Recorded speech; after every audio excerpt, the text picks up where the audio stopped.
저희 김동환 변호사님께서 NFT 관련된 이야기를 나눠주실 예정입니다. 큰 박수 부탁드립니다.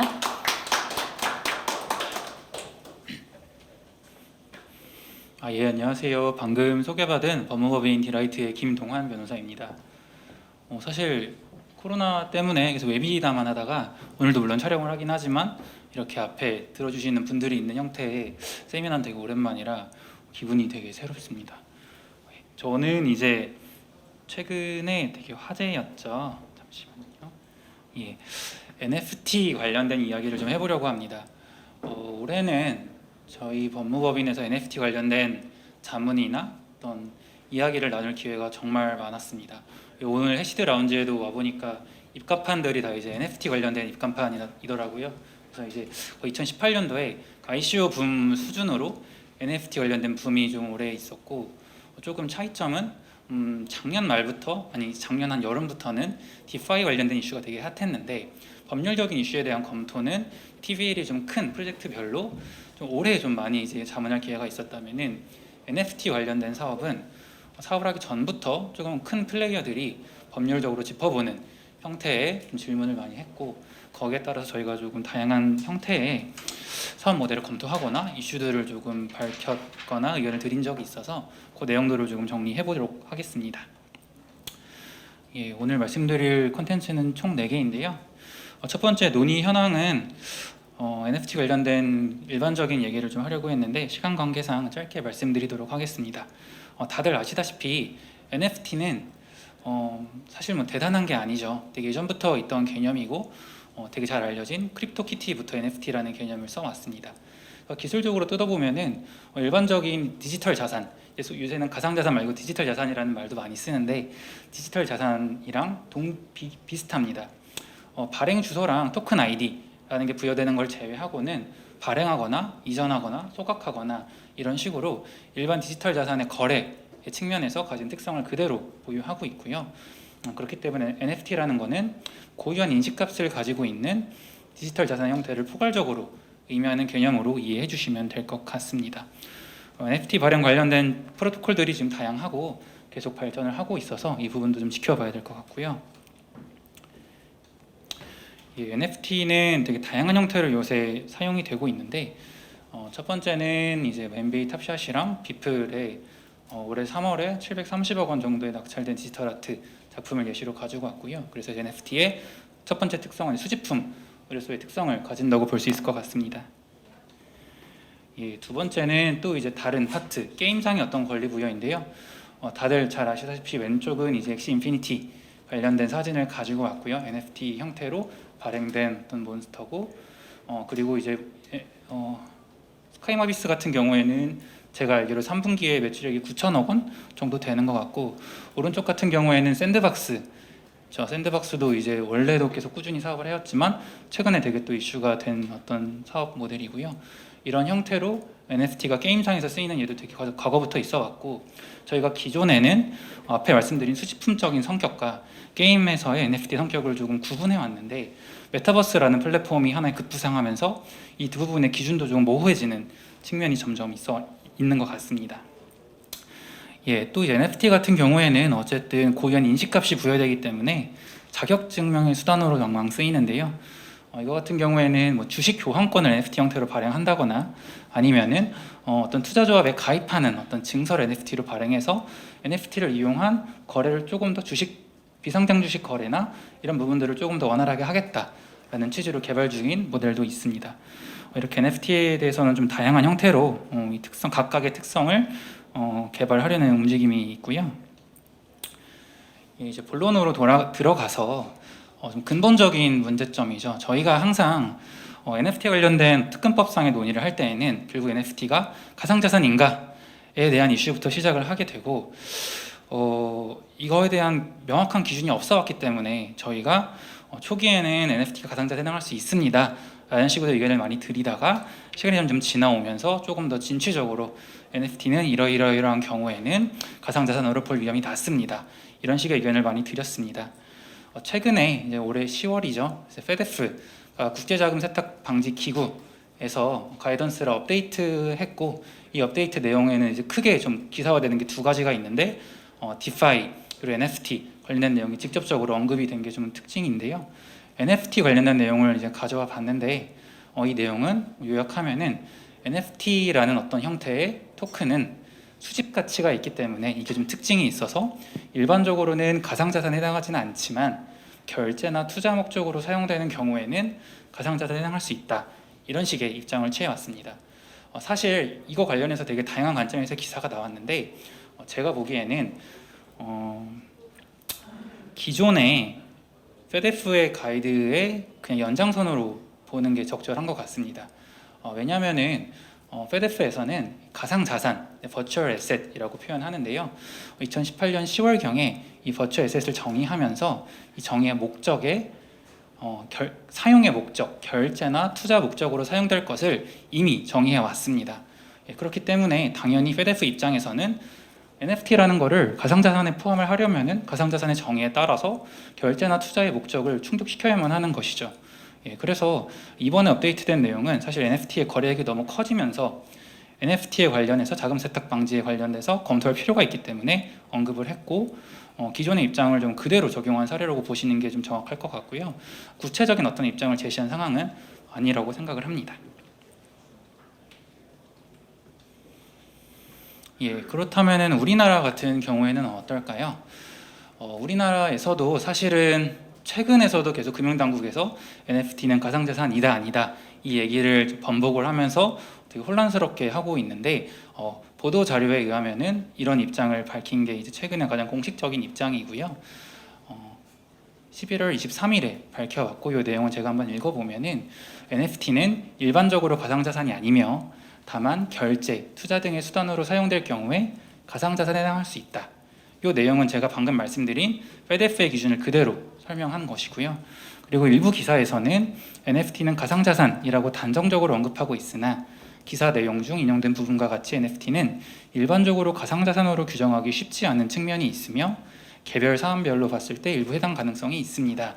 라고 해서 다시 NFT는 일반적으로 가상자산으로 보기는 어려운데 경우에 따라서는 해당 가능성이 있다라고 중립적인 입장을 취했습니다. 현실에서 NFT는 다양한 양태로 발전하고 있어 일반화할 경우 불필요한 혼선을 줄 수 있으므로 보도에 신중을 기하해 주시기 바랍니다. 라는 게 이제 금융위원회 최근 입장이고요. 이 입장은 사실 어떻게 보면은 기존의 어떤 법 체계와는 일부 모순되는 측면이 존재합니다. 특근법상의 가상자산의 정의를 가지고 왔는데요. 다들 아시다시피 특근법에서는 가상자산을 경제적 가치를 지닌 것으로서 전자적으로 거래 또는 이전될 수 있는 전자적 증표라고 포괄적으로 정의하고 예외되는 것들을 열거를 해놨는데 페데프의 가이던스와는 조금 목표적인 부분이 드러나 있지 않죠. 그래서 가상자산의 범위를 되게 포괄적으로 규정했다고 평가를 받고 이에 따라서 가상자산의 범위는 경우에 따라서는 다 가상자산이 될 수 있다라는 식의 의견을 낼 수밖에 없는데 NFT에 한해서 갑자기 목적이라는 부분을 추가해서 법령과는 다른 기준을 제시하고 있는 거고요. 그래서 이 항목들에 대해서 예외에 해당되냐라고 생각을 해봐도 각 항목들 가상자산에 제외되는 대상들의 항목들에 딱 맞는 부분들은 없어서 기존의 어떤 법 체계와는 조금 모순되는 부분이 존재한다고 볼 수 있습니다. 나아가서 이것도 최근에는 조금 이슈였는데요.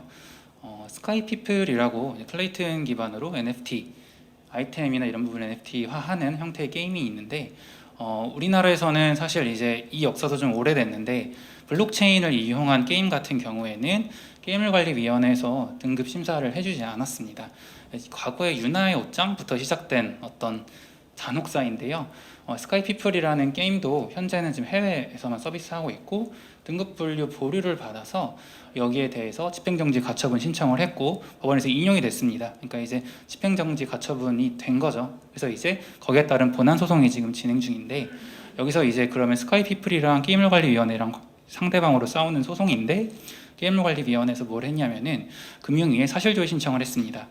이 게임에서 이용되는 NFT가 가상자산에 해당하는지 밝혀달라라고 해서 지난달에 이제 금융위에서 사실조회 회신을 했고 거기에 따라서 공판이 열렸는데 변론기일이 열렸는데 결국은 금융위에서는 제가 아까 말씀드린 11월 23일자 그 내용을 그대로 말하면서 여기에 대한 구체적인 판단을 하지 않고 NFT는 이런 특성이 있기 때문에 경우에 따라 달리 봐야 되고 이 경우도 적절히 해석하면 될 것 같다.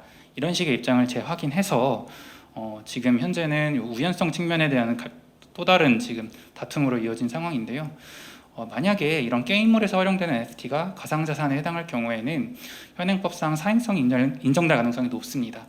예를 들어서 NFT를 가상자산에 해당하면은 NFT를 게임 밖에서 거래를 하면서 현금화시킬 수 있기 때문에 이 부분을 게임물관리위원회에서 되게 민감하게 보고 있고요. 그래서 지금 현재로서는 사실 지금 사행성 조성 행위 요소가 없는 블록체인 게임을 출시할 경우 등급 분류 심사를 받을 수 있도록 제도를 개선하는 정도의 논의만 이루어지고 있어서 사업자 입장에서는 특히 게임 관련된 NFT를 발행하는 사업자 입장에서는 애로사항이 많은 상황입니다.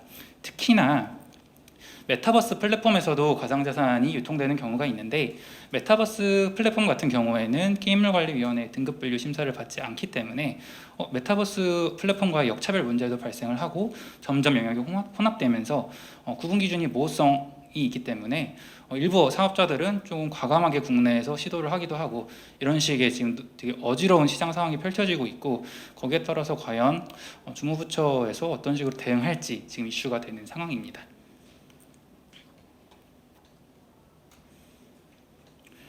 그러면은 이제 향후에 금융당국을 비롯한 주무부처에서 어떤 식으로 좀 규제를 해 나갈까에 대한 예상을 좀 해볼 필요가 있는데요. 우선은 일단 개인의 가상자산 소득에 대한 과세가 이제 내년으로 2023년으로 유예됐기 때문에 우선 법령을 정비할 시간은 확보한 상황입니다. 그래서 사실은 제 입장에서는 한편으로는 과세가 유예될 거라고 말들은 많았지만 유예가 되지 않으면은 어쨌든 NFT에 관련된 과세에도 가상자산에 맞춰서 진행이 돼야 되는 부분이 있어서 NFT에 판단하는 기준이 올해 내로는 마련되지 않을까 싶은 기대도 있었는데 결국은 내년에 다시 이제 좀 논의가 이루어질 것 같고요. 현실적인 관점에서는 NFT를 좀 유형별로 구분해서 가상자산에 해당하지 않는 NFT의 요건을 제시할 가능성이 있습니다. 아까 이제 앞에 가상자산의 어떤 개념을 정의한 규정을 보시면은 시행령에서 일부 이제 고시에서 이제 위임한 정한 사안들에 대해서는 가상자산으로 보지 않는 어떤 규정이 있기 때문에 고시에서 NFT의 일반적인 요건을 정해놓고 거기에 따라 케이스 바이 케이스로 판단할 가능성이 있는 상황으로 볼 수 있을 것 같습니다. 그렇다면은 NFT의 요건을 정한다면 사실 가장 중요한 부분은 어떤 요건을 기준으로 할 것인지 여부인데요. 사실 지금 NFT에 관련돼서 출시되고 있는 플랫폼들 같은 경우에는 거래를 제한하는 경우가 많습니다. 그러나 NFT의 거래 제한을 요건으로 제시하는 것은 실제로 NFT가 거래가 불가능한 것을 의미하기 때문에 사업자 입장에서는 현실적으로 의미가 없고 이런 식의 분류를 취할 가능성은 좀 낮다고 생각을 하고요. 다만 지금 금융이나 혹은 페데스 가이던스의 어떤 입장처럼 결제나 투자 목적이라는 사용 목적, 그러니까 결제나 투자 목적으로 사용되지 않으면 가상자산이 아니다 라는 식으로 NFT만 따로 규정하는 경우에는 사실 기존 유틸리티 토큰과의 차이에 대한 논의 발생 가능성도 존재합니다. 지금은 유틸리티 토큰이든 어떤 그렇지 않은 페이먼트형 토큰이든 우리나라에서는 다 가상자산으로 분류를 해서 예를 들어 가상자산 사업자 신고를 할 때 취급하는 모든 가상자산들을 다 소팅하도록 정하고 있는데 결제나 투자 목적이 배제되는 경우에는 거기서 빠져나가는 가상자산들도 분명히 존재할 거고 그렇다면은 기존의 어떤 가상자산의 체계와 어떻게 형평성을 맞출 것인지 이 부분에 관련해서 좀 이슈가 많을 것 같고요. 그리고 그 다음에 가능한 시도는 가상자산의 정의 규정을 근거로 예외 적용이 가능한가 여부입니다. 예를 들어서 NFT를 어떤 증명의 형태로 쓰는 경우에는 그 NFT가 증명 서류로 기능할 수도 있고 그렇다면은 이제 우리나라에서 전자문서법에 따른 전사문서로 인정이 될 수도 있을 거로 이제 예상이 되는데 그러면은 이 전자문서 그 자체를 어떤 증표로 볼 수 있을 것인가 이런 논의들도 이루어지고 있어서 그렇다면은 일부 NFT는 지금 현재로서도 가상자산으로 보지 않을 수 있는 건 아닌가라는 어떤 해석들이 조금 시도되고 있는 상황입니다. 이런 부분들을 조금 고려를 해야 될 걸로 예상이 되고요. 그리고 이제 NFT가 가상자산인지 여부 관련된 이슈들은 이 정도로 살펴보도록 하고 그 다음에는 NFT를 이용한 어떤 사업 모델별로 어떤 위험 요소를 살펴보도록 하겠습니다. 먼저는 NFT의 발행입니다. 다들 잘 아시다시피 우리나라에서는 가상자산 사업자의 범위에서 가상자산의 발행이라는 단어는 제외되어 있습니다. 이게 뭐 예를 들어서 ICO 같은 경우에는 가상자산을 발행하는 어떤 업무인데 우리나라 금융당국에서는 ICO를 실질적으로 금지해 왔다 보니까 이 내용을 그대로 법령에 적용하기에는 조금 무리가 있었던 상황으로 이해가 되고요. 그렇기 때문에 NFT를 발행하는 것 자체는 이 법적인 정의에 포함되지 않기 때문에 NFT를 발행하는 사업은 가상자산 사업자에 해당할 가능성이 낮다고 볼 수 있을 것 같습니다. 이미 우리나라에서 NFT의 발행을 지원하는 국내 플랫폼 등이 존재하고 이 경우에는 플러그인 지갑이나 이런 것과 연동을 해서 NFT의 발행을 지원하는 형태로 서비스가 되고 있습니다. 대표적으로 뭐 크래프터 스페이스 같은 게 있을 것 같고요. 다만 이런 이슈는 있습니다. NFT를 발행할 때 그냥 개인이 직접 발행하는 것이 아니라 어떤 작가들을 선별을 해서 그 작가의 NFT를 발행하고 후속에 서비스를 붙이는 경우에 사업자가 이 원 저작물을 가진 권리자와 계약을 해서 NFT를 본인이 발행한 다음에 원 저작물을 보유한 자의 어떤 지갑으로 넣어준다. 이런 행위가 수반되는 경우에는 이 세 번째, 이게 조금 되게 포괄적인 규정인데 고객의 요청에 따라 가상자산의 매매, 교환, 보관 또는 관리 등을 위해 가상자산을 이전하는 모든 행위를 영업으로 하면 가상자산 사업자에 해당하기 때문에 결국은 사업자가 본인이 발행을 한 이후에 이 권리자에게 이전하는 절차가 거치게 되고 이거는 결국은 금융당국에서 만약에 이 부분을 규제한다고 하면은 가상자산 사업자 행위로 걸릴 수가 있기 때문에 NFT를 발행을 지원해 준다고 했을 때 어떤 식으로 발행해 줄 것인가에 대한 프로세스를 고려하는 것도 하나의 중요한 요소라고 할 수 있을 것 같습니다. 두 번째 사업 모델은 이제 NFT를 판매하는 플랫폼이죠. NFT가 가상자산에 해당하지 않는다면은 특근법상의 문제는 이제 크게 없을 수 있는데요. NFT가 가상자산에 해당한 경우에는 가상자산의 매도를 영업으로 하는 자에 해당할 가능성이 존재합니다. 현재는 NFT가 가상자산인지 여부가 불명확하기 때문에 NFT를 판매한 이후에 그 판매한 NFT의 거래를 제한하는 형태의 사업 모델이 좀 다수 구현이 되어 있습니다. 예를 들어서 NFT는 디지털 아트 작품에 대한 양수도 계약 체결을 통해 디지털 아트에 대한 소유권 취득을 증명하는 소유권 증명서로 기능하는 어떤 형태를 예로 들 수 있을 텐데요. 이거는 이제 클립드럭스의 설명문을 문구로 따온 부분이고요. 이런 경우에는 이제 발행되는 NFT는 지금 당장은 이전이 제한되지만 추후에 거래 기능을 오픈할 예정이다라고 해서 사업자 입장에서는 지금 일단 NFT를 판매했을 때 거래를 제한하면은 거기에 따른 법적인 이슈가 적으니까 일단 판매 플랫폼을 만들어 놓고 추후에 어떤 NFT 관련된 법적인 이슈가 정리가 되면은 거래 기능을 열어놓겠다. 기술적으로는 가능하니까요. 그런 플랜을 가지고 있는 사업자들이 많습니다. 이런 경우에는 이제 오픈시랑은 다르게 이제 슈퍼레어도 이런 절차였나요? 이제 작가를 선정하고 판매를 위탁받고 판매 계약을 체결하고 NFT를 발행하는 형태의 서비스 모델이 일반적이고요. 이 관련해서 조금 재밌는 부분은 예를 들어 가상자산 사업자 신고를 한 거래소 같은 경우에는 가상자산, BTC나 이더 같은 가상자산으로 NFT를 판매하도록 하고 있고 반면에 가상자산 사업자 신고를 하지 않은 사업자들 같은 경우에는 원화를 이용한 판매가 많이 이루어지고 있습니다. 예를 들어서 뒤에서 설명을 해드리겠지만 디지털 아트 같은 경우에 이제 NFT를 판매하면서 계좌번호를 적어주고 그 계좌로 이체를 해라 이런 식의 판매가 많이 이루어지고 있고 거래소 같은 경우에는 이제 가상자산을 이용한 거래를 하는 경우가 많습니다. 이거는 조금 입장이 다르기 때문인데요. 가상자산 거래소, 그러니까 신고 의무를 이행한 가상자산 거래소를 전제로 하면은 이제 코피유, 그러니까 금감원 금융당국의 감독을 받기 때문에 실제로 이제 신고를 할 때 사업 범위들을 다 기재를 하고 변경되는 사업 부분이 있으면 거기에 대한 변경 신고도 해야 되고 실무적으로는 하나하나 변경 신고를 하는 게 아니라 금융당국에 이제 전화해서 이런 것도 변경 신고를 해야 되나요? 물어보고 거기에 따른 사업 모델을 설정을 하는데요.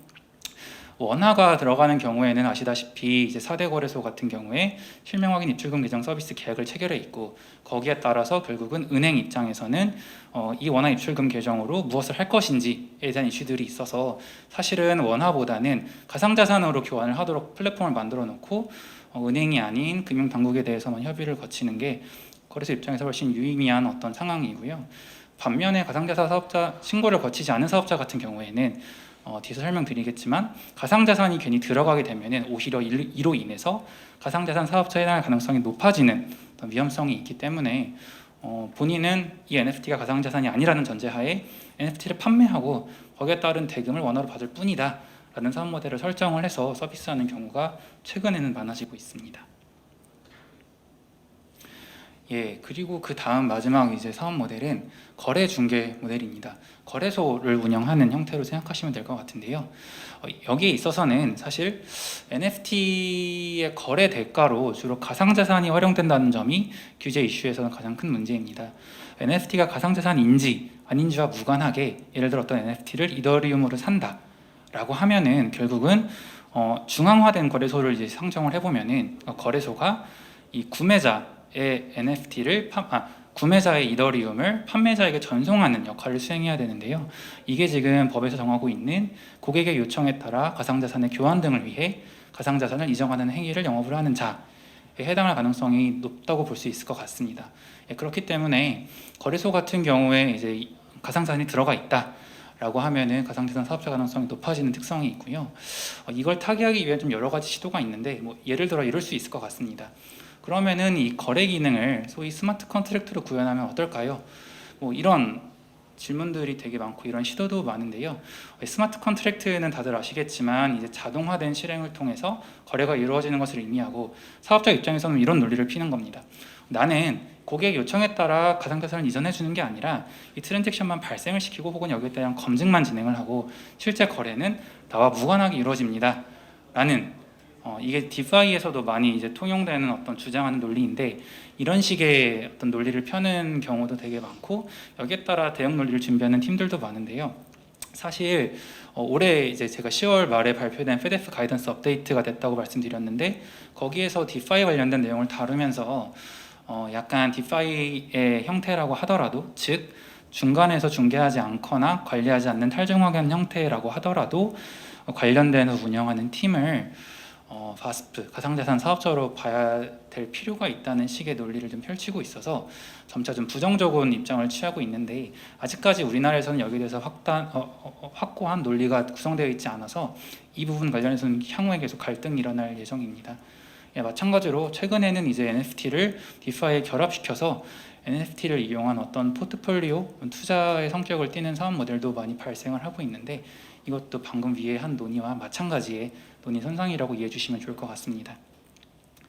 그래서 NFT의 거래 대가로 원화를 이용하는 경우에는 반면에 NFT가 가상자산에 해당하지 않는다면은 가상자산 사업자에 해당할 가능성은 없는데 실무적인 관점에서는 이제 은행의 실사라는 하나의 중요한 항목이 남아 있고요. 그리고 전자금융거래법 이슈 같은 또 다른 규제 발생 가능성이 있어서 사실 조금 규제가 되게 많은 형태의 사업 모델로 지금 이해해 주시면 될 것 같습니다. 원화월제에 관련된 얘기를 조금 더 해보려고 하는데요. 이 가상자산 NFT뿐만이 아니라 가상자산 플랫폼에서 항상 어떻게 하면 원화 결제, 원화 입금과 붙일 수 있는지에 대한 고민을 정말 많이 해왔습니다. 하지만 현실적으로는 되게 쉽지가 않았는데요. 대표적으로 카드 결제 같은 경우에는 카드사에서 관련된 계약을 체결해주지 않고요. 피지사를 통한 결제 같은 경우에도 피지사가 관련된 정산을 해주지 않고 있는 상황입니다. 이것과 반대로 원화 결제가 아니라 가상자산을 이용한 결제나 정산 같은 경우에는 이제 페이코인을 비롯한 여러 가지 사업 모델이 구현은 되고 있는 상황이고요. 실제로 카드 결제나 피지단을 통한 결제를 붙이는 게 쉽지는 않은 상황이고 그 다음에 생각해 볼 수 있는 방법이 별도의 추가적인 계약을 체결하지 않는 형태의 그냥 계좌가 있으니까 계좌를 쏴라 라고 하는 계좌 이체 방식인데 이 경우에도 은행은 기본적으로 본인의 고객들에 대한 자금 세탁 여부를 감시하고 방지할 의무가 존재해서 거기에 따라서 은행이 예를 들어 특정 계좌에 많은 자금이 입금됐다가 이체된다 이런 식의 이상 징후를 포착하면은 서면 실사 혹은 대면 실사 이런 식의 실사를 진행하고 가상자산 관련된 어떤 이슈가 있다라고 하면은 계좌를 동결해오는 어떤 그런 어려운 점이 있었습니다. 이런 어떤 입장은 특근법상의 유예기간 도과 이후에 더욱더 제한됐는데요. 다들 아시다시피 가상자산 거래소 뿐만이 아니라 가상자산 사업자 중에서 원화 입출금, 고객과의 원화 거래를 이제 구현하기 위해서는 실명 확인 입출금 계정을 사용하도록 의무화해놨기 때문에 기존의 벌집 계좌 사용은 애초에 불가한 상황이라서 원화 입출금이 더욱 제한된 상황입니다. 하지만 이 상황과는 다르게 현재 NFT 플랫폼 같은 경우에는 워낙 계좌이체를 통한 거래가 지금 되게 활성화되는 추세고, 여기에 대해서 금융당국이 어떤 입장을 취할지가 조금 가장 중요한 최근의 이슈 중에 하나라고 할 수 있을 것 같습니다. 예를 들어서 원화 입출금을 통해서 NFT를 판매했는데, 이 NFT를 이 내부망 이외에 어떤 블록체인 네트워크, 해외 네트워크든 아니 다른 네트워크를 통해서 거래할 수 있도록 지원을 하면은 사실상 그 플랫폼을 통해서 원화를 통한 가상자산의 교환이 가능해지는 부분이 있기 때문에 이 부분에 있어서는 사실은 금융당국에서 그대로 두지는 않을 것 같은 어떤 예상을 하고 있습니다. 또 다른 이슈는 전자금융거래법상의 이슈입니다. 크게 세 가지 이슈인데요. 선불전자지급수단 발행 및 관리업, 그리고 전자지급 결제 대행업이라고 하는 소위 BG업, 결제대금 예치업이라고 하는 에스크로업입니다. 지금 이 원화 결제를 통한 프로세스 같은 경우에는 기본적으로 구매자로부터 원화를 받아서 판매자에게 정산을 하거나, 아니면 이용자 간의 P2P 거래라고 하면은 중간에서 이 돈을 받았다가 상대방 NFT를 쏘면은 신뢰가 가는 제3자인 플랫폼이 그걸 확인한 이후에 원화를 다시 정산해주는 형태의 에스크로 혹은 PG의 사업 모델을 취하는 경우가 많은데, 이 경우에는 전자금융거래법상 등록 의무를 부과하기 때문에 이 부분에 있어서도 이거를 놓치고 사업을 진행하면은 또 다른 금융당국의 규제 수단이 생긴다는 점도 유의하실 필요가 있습니다. 이런 조금 이슈들을 회피하기 위해서 선불전자지급수단을 발행하였다고 주장하는 형태로 사업 모델을 짜는 경우도 있는데요. 왜냐하면 선불전자지급수단 같은 경우에는 일부 조건 같은 경우에 등록 의무가 면제돼서 이 부분을 좀 이용하려고 하는 시도가 있는데, 그런다고 하더라도 금융당국에서 피지업으로 보는 사례도 있고, 이 부분은 케이스 바이 케이스로 좀 테크니컬한 판단이 필요한 부분입니다. 그리고 이제 마지막 기타 이슈로는 사실 자본시장법상의 적용 이슈도 있는데요. NFT나 블록체인과 무관하게 미술품을 조각 판매하는 형태의 사업 모델은 예전부터 좀 활성화되어 있습니다. 이런 형태의 사업 모델은 미술품을 공동 구매하는 형태로 조각 판매한다라는 컨셉을 가지고 있는데요. 여기서의 공동 구매란 민법상 공유의 형태로 서로 이제 조각을 가진 사람들이 해당 작품을 공동 소유한다는 것을 의미하고, 이런 형태를 취함으로써 현재는 자본시장법상의 어떤 규제를 받지 않는 형태로 운영을 하고 있습니다.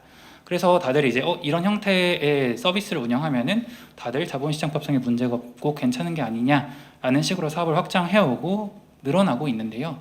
사실 최근은 아니고 올해 한 5월경도에 옥션이랑 모 옥션이랑 모 은행이 협업해서 진행한 사례 같은 경우에는 금융당국에서 조금 다른 입장을 취해서 이 점도 유의할 필요가 있습니다. 금융당국에서는 어떤 말을 했냐면은 이 사업 모델이 동일한 사업 모델인데, 이 동일한 사업 모델에 대해서 투자계약 증권으로 해석할 여지가 있어서 검토가 필요하다라고 했고, 이 투자계약 증권이라고는 하지 않았고 검토가 필요하다고 했고, 이 말을 들은 은행에서는 해당 서비스를 중단했습니다. 아무래도 은행은 현재 지금 금융당국의 직접적인 관리 감독을 받기 때문에 금융당국에서 너는 이런 거는 하면 안 돼라고 시그널을 보냈다고도 볼 수 있을 것 같은데요. 투자계약 증권이라는 게 사실은 2007년 정도에 우리나라 자본시장법에 들어간 개념인데, 이게 미국 법상의 인베스트먼트 어그리먼트, 그리고 잘 알려진 호위 테스트라고 잘 알려져 있는데, 이 테스트라는 어떤 그 정의 규정들을 그대로 가져온 규정입니다.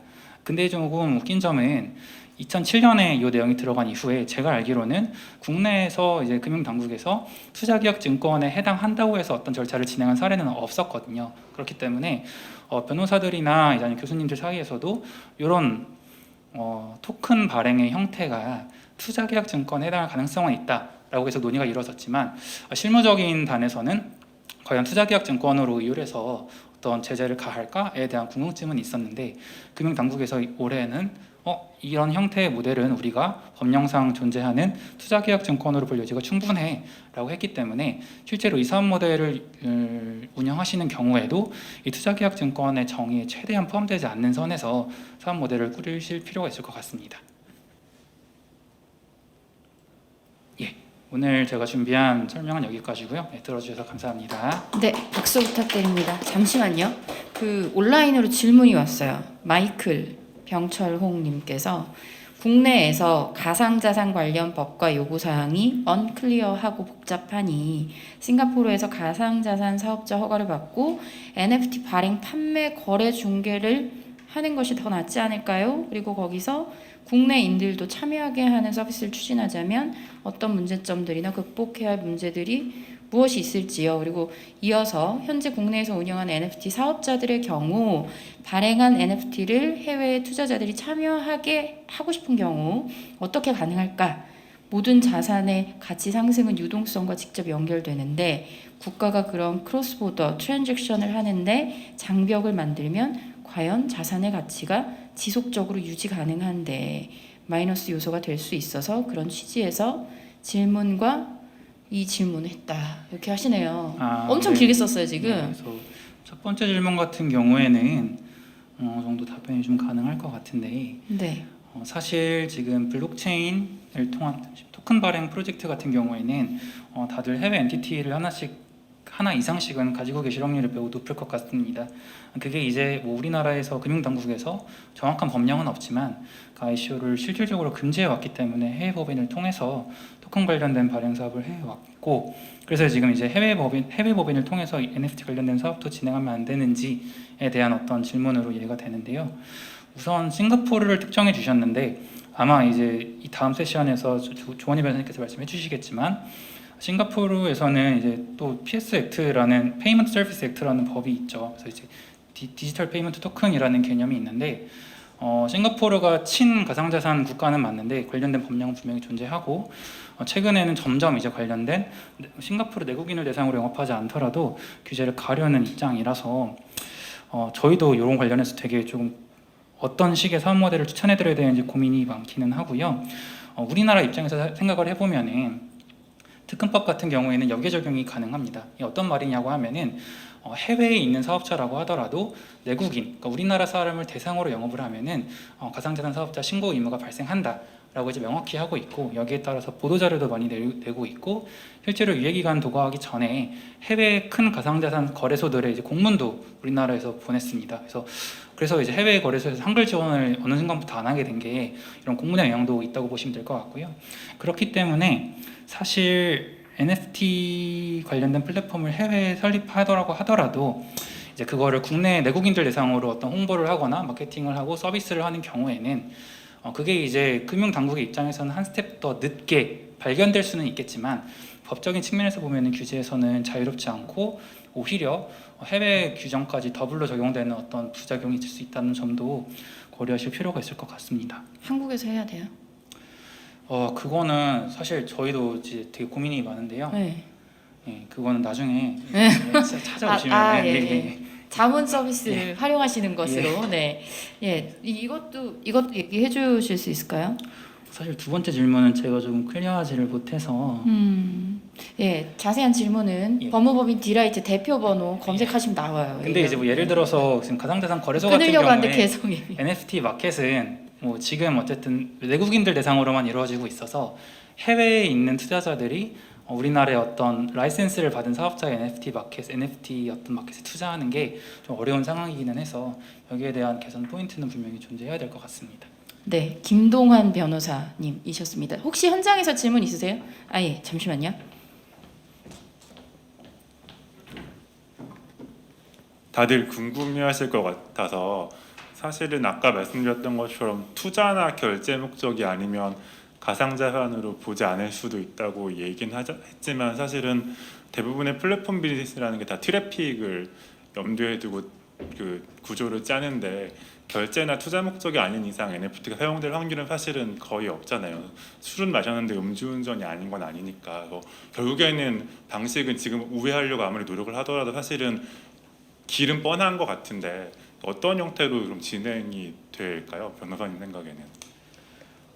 제 생각보다는 그 부위원장님께서 설명해 주신 말을 그대로 인용하는 게 나을 것 같은데요. 그러니까 예를 들어서 이런 식으로 좀 구분해서 설명을 해주셨었어요. 그러니까 이제 어떤 특정 미술 화백의 작품을 NFT화했다.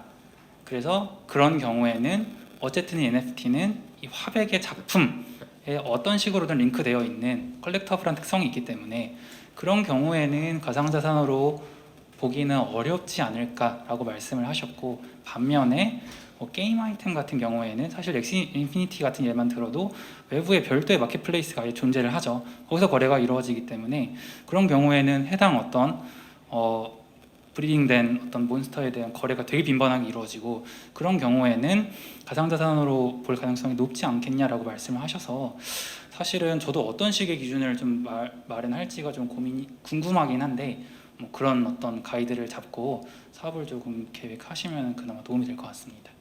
사업하실 때 여기 번호 나와 있어요. 예. 010-9090-6691 일로 전화하셔가지고 콜드메일도 받으시잖아요, 그렇죠? 예. 네네. 네, 대표 번호로 전화하셔도 되고, 예, 감사합니다. 큰 박수 부탁드립니다.